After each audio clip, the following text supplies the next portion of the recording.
tiene relación con el IVA diferenciado. ¿En qué consiste? Bueno, la Comisión de Constitución de la Cámara de Diputados despachó este proyecto que busca gravar por única vez las mayores fortunas de nuestro país y así hacer frente a la crisis.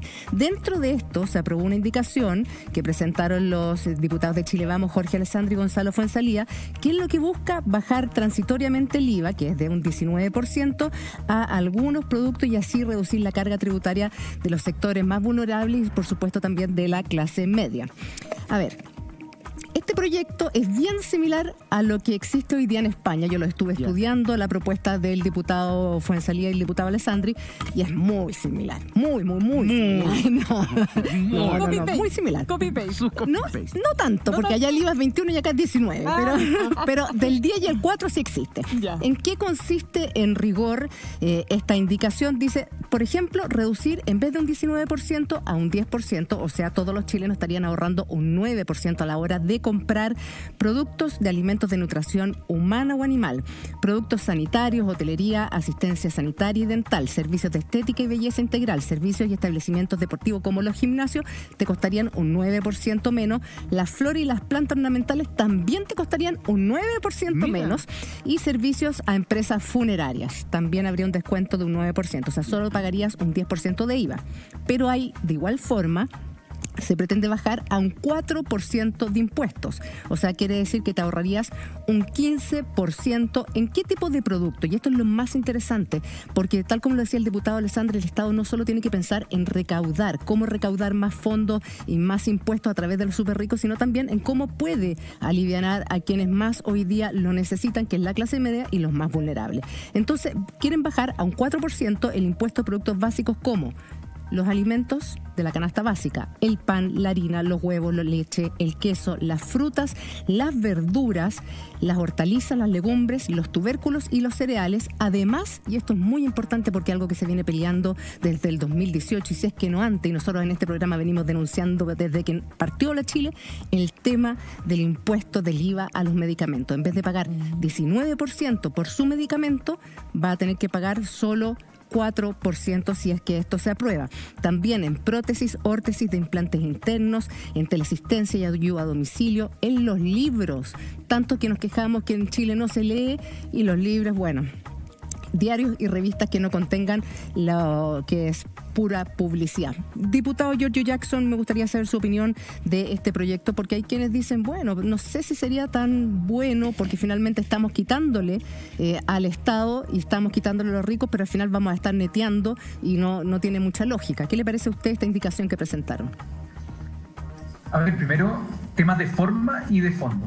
¿Ya? Respecto a la forma, esto se puso como una indicación, ¿sí?, en el proyecto de impuesto a los súper ricos.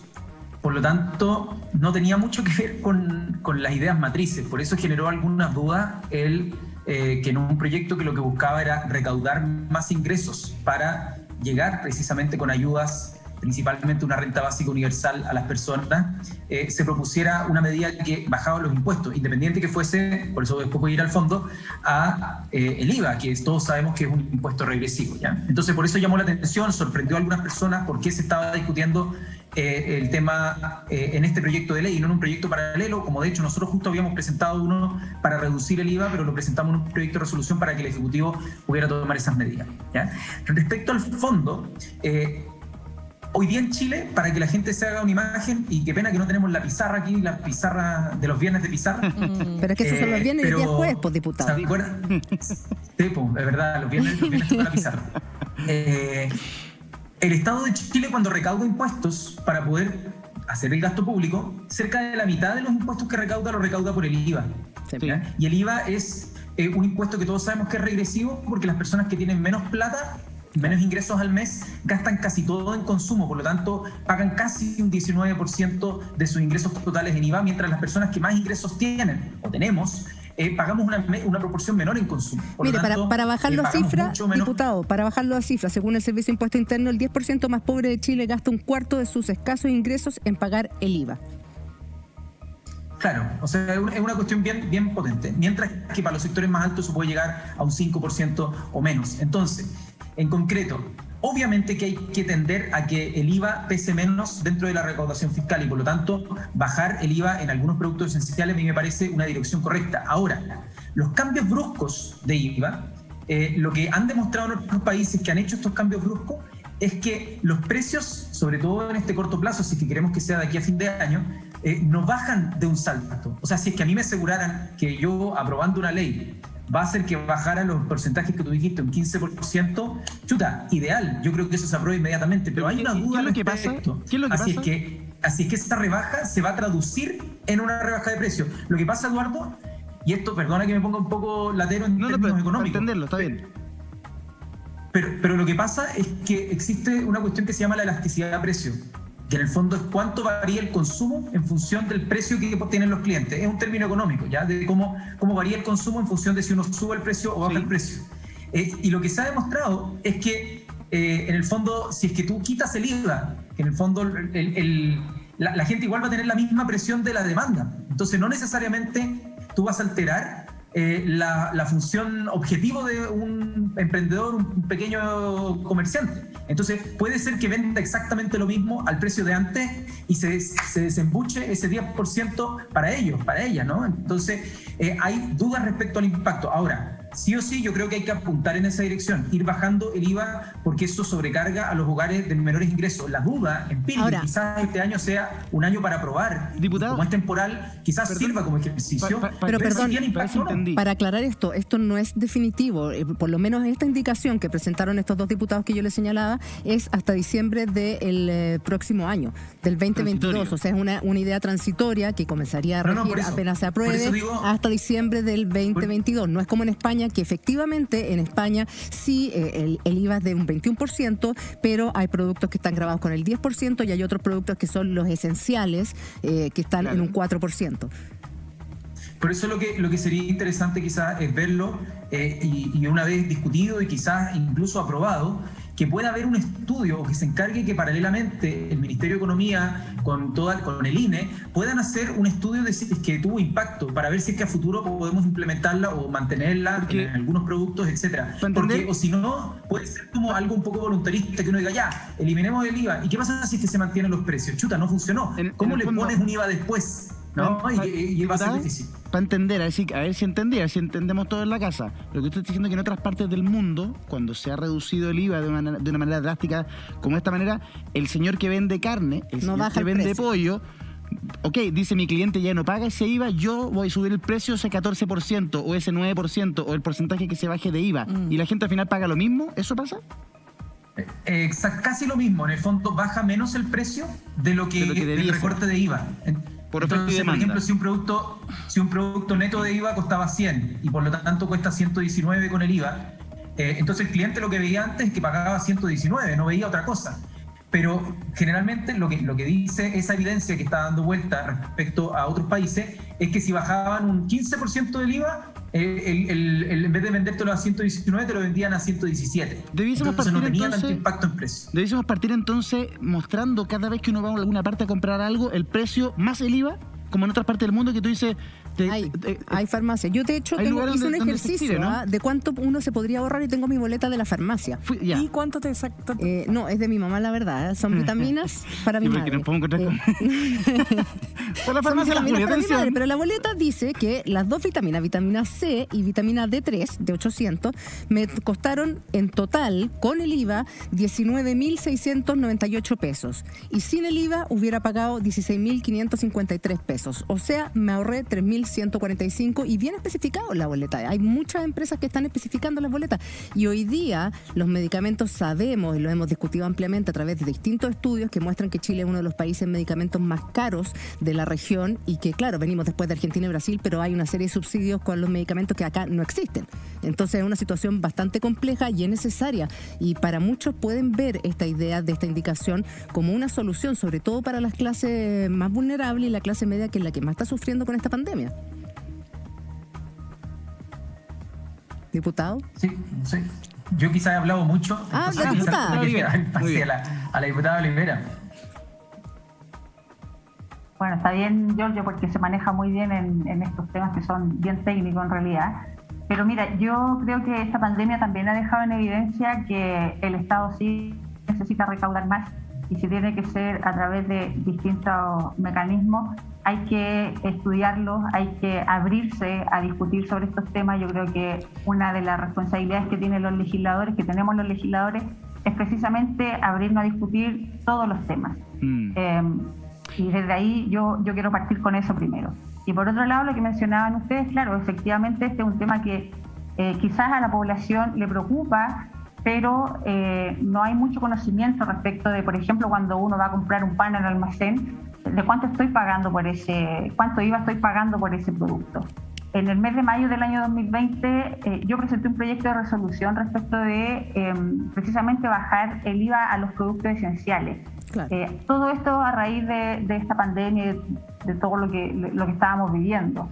Y qué bueno que esta semana se votó en la Comisión de Constitución. ¿Y qué pasó con su proyecto, diputada? ¿Qué pasó con el proyecto que presentó?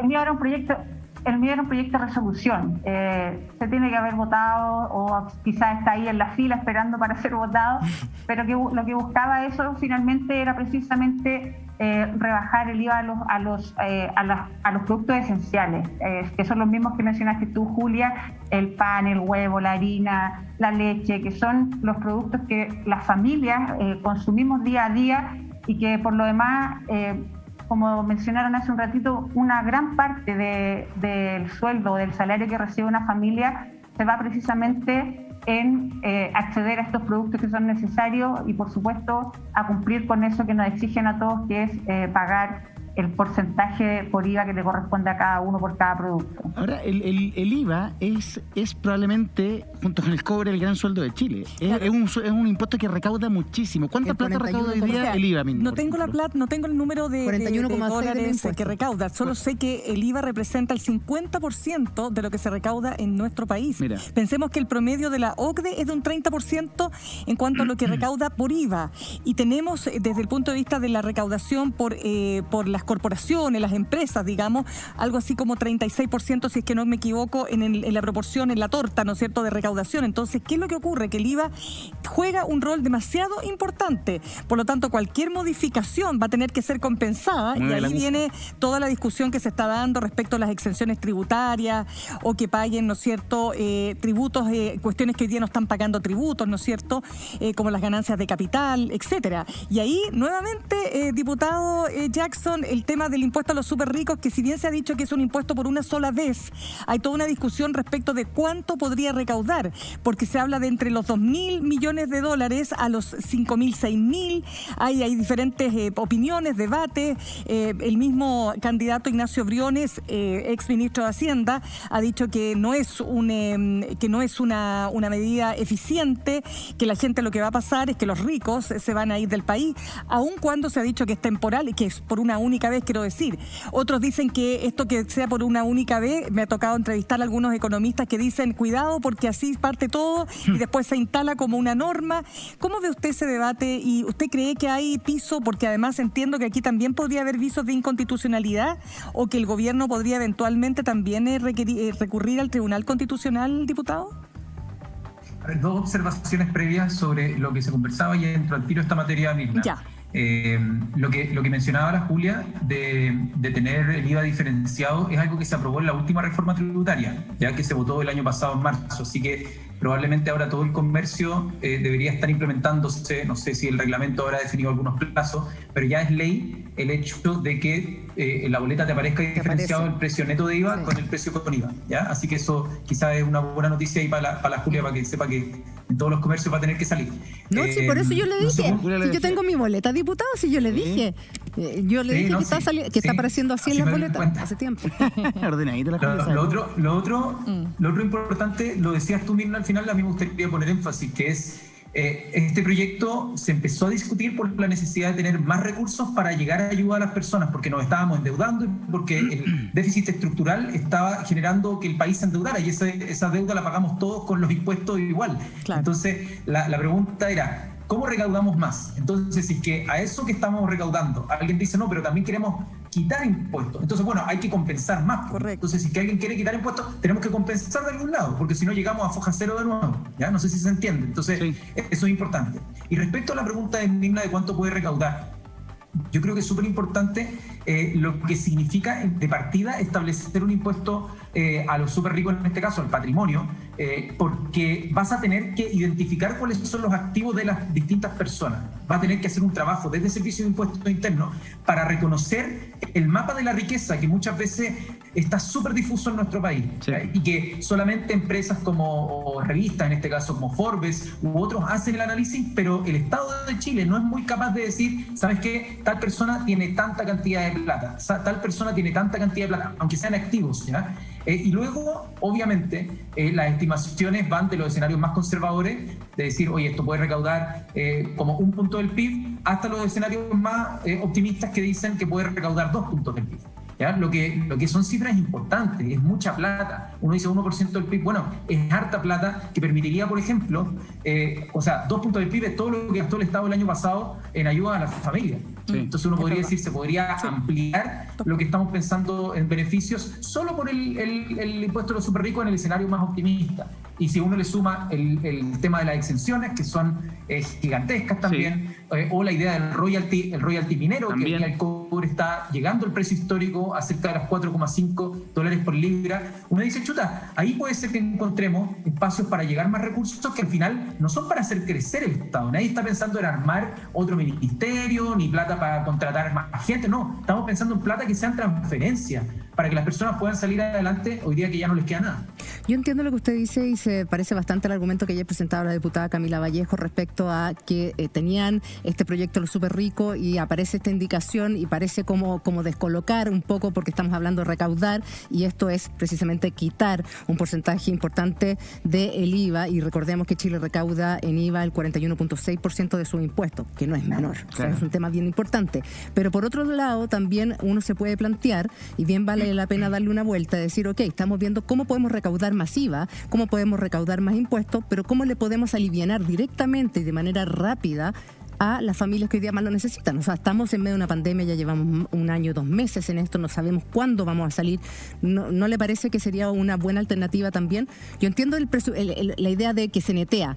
Le vamos a decir que nos den tanta plata a los súper ricos, pero vamos a perder tanto en el IVA y finalmente vamos a quedar en la misma. Claro.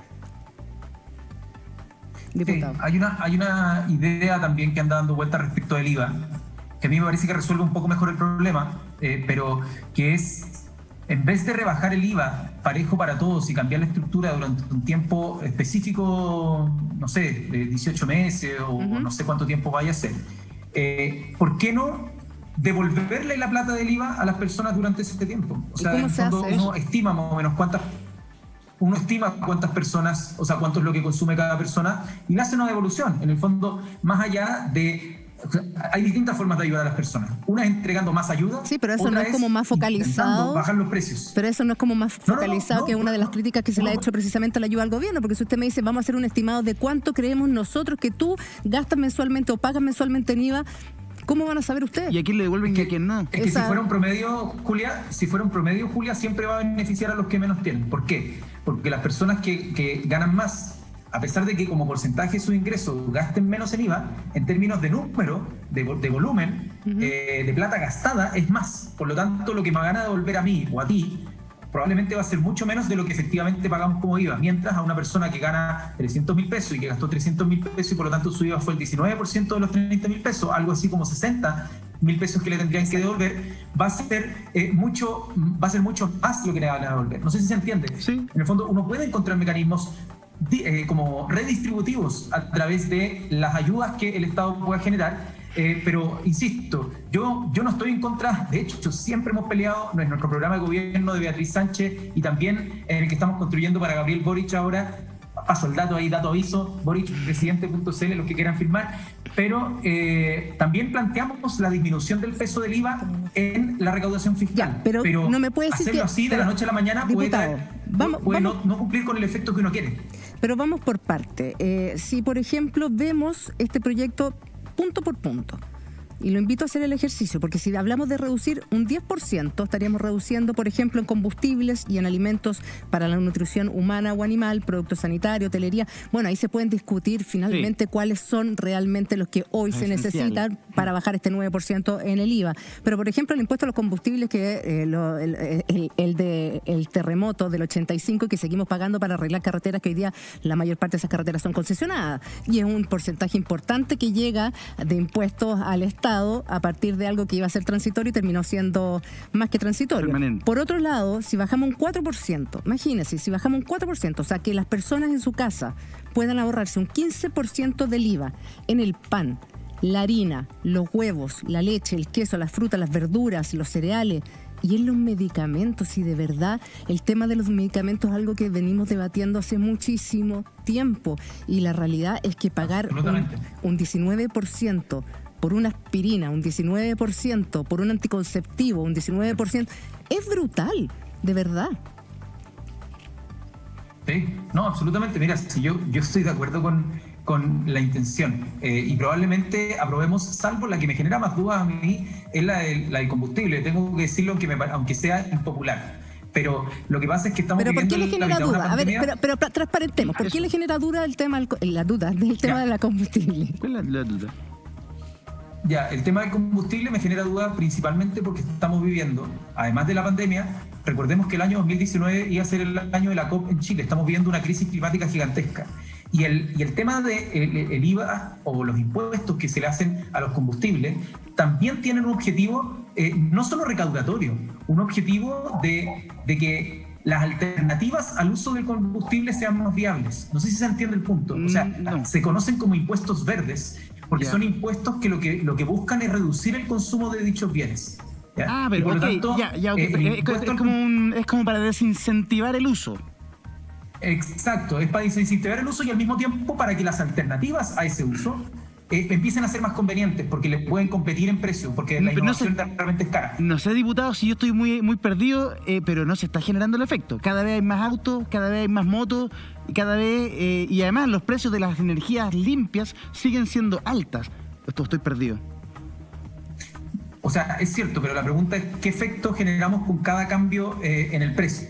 En el precio, si es que en el fondo nosotros bajamos el precio de los combustibles y le quitamos todos los impuestos, etcétera, tú incentivas más el uso del automóvil, y eso es así. La gente, o sea, se como tendería a usarlo más. Entonces, yo al menos creo que en el tema del combustible, ahí yo tengo mis dudas. En el resto, yo estoy de acuerdo en avanzar en esa línea. ¿En qué? Pero seamos honestos también. Pero, a ver, diputado, en Chile cualquier ciudadano que le echa benzina, petróleo a su automóvil, que muchos de ellos lo ocupan para trabajar, paga su IVA, ¿no es cierto? El IVA al combustible. Sí, claro. ¿Y qué pasa si yo soy dueño de camiones? Lo puedes asumir como costo y lo bajas de la base imponible y tienes el IVA, o sea, tienes un beneficio. O sea, finalmente, ¿quiénes son los perjudicados y los que no tienen ningún tipo de beneficio? Los consumidores, en este caso, comunes y corrientes. Claro. Por eso le digo, entonces al final, o sea, el que tiene un auto no va a dejar de usar el auto porque tenga un 15% o un 4% o un 10% o un 19%, porque finalmente hoy día el automóvil se ha transformado en una necesidad y para muchos se ha transformado en un medio de poder trabajar. O sea, lo hemos visto, y hoy día el auto, la moto, es un medio de transporte para trabajo, no solamente para salir a pasear con la familia ni nada, sino que es tu trabajo. Perdón, y yo te agregaría que incluso en estos tiempos de pandemia, de protección sanitaria, hay mucha gente que no usaba el automóvil, que usaba el transporte público, pero hoy día, ante el riesgo de contagiarse en un transporte público atochado, saca el auto. Se ve obligado a sacar el auto porque por último iba solo, se siente un poco más seguro. Bueno, es bien complejo. Queremos seguir analizando este tema con el diputado Jackson. Vamos a ir a buscarle la pizarra, diputado. Necesitamos la pizarra para entender esta situación. Oye, tengo una pizarra acá. Ya, pues, tráigala, hagamos algo. Póngala. Tengo que despedir a la diputada Erika Olivera porque sé que tiene otros compromisos. Muchísimas gracias, diputada, por haber estado con nosotros esta tarde. Que esté bien. Sí, yo, Julia, te agradezco y solamente decir que yo coincido contigo porque... Claro, lo que quisiéramos a lo mejor es que se utilice menos vehículos, que la gente se pudiese transportar en bicicleta o en otros tipos de locomoción que sea mucho más saludable para el planeta y para el medio ambiente, pero hay muchas familias que hoy día incluso sus ahorros del 10% lo han invertido en comprar un vehículo para poder trasladarse de una manera, entre comillas, más segura, porque hoy día la calle tampoco nos entrega toda esa seguridad, pero además por un tema de necesidad. Muchas personas han invertido en un vehículo para trabajar de Uber, para trabajar de repartidor, de corner shop. Por lo tanto, hoy día también tenemos que considerar y tener en consideración la realidad que tienen las familias, no solamente pensar como antiguamente se pensaba que el vehículo o el auto era un lujo. Hoy día para muchos es un medio muy necesario. Muchas gracias. Muchísimas gracias. Que tenga una buena tarde.